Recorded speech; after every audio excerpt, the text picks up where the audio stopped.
কি বললেন না, এই যে মৃত্তিকা, এটি যদি তীর্থ মৃত্তিকা দিয়ে যদি শিবলিঙ্গ নির্মাণ করা হয় তাহলে খুব ভালো। আবার যদি কেউ শিবলিঙ্গ নির্মাণ করতে তীর্থ মৃত্তিকা না পান তাহলে কোত্থেকে নিতে হবে না, এই বিষয়ে কিছু মতান্তর থাকলেও শাস্ত্র যেটা বলছেন যে প্রকৃতপক্ষে তীর্থ না হলে গোষ্পদ মৃত্তিকা, যদি কিছু না পাওয়া যায় তাহলে মন যেখানে প্রসন্নতা প্রাপ্ত হয় এমন স্থানের মৃত্তিকা দিয়ে শিবলিঙ্গ নির্মাণ করতে হবে।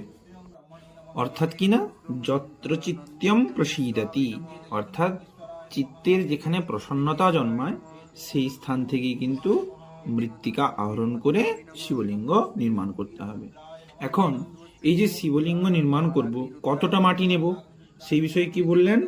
না, মাতৃকাভেদ তন্ত্র বলছেন যে মৃত্তিকা তোলকং গ্রাহ্য অথবা তোলকত্বয়ম ত্রিসূত্রস্য প্রমাণেন গঠনং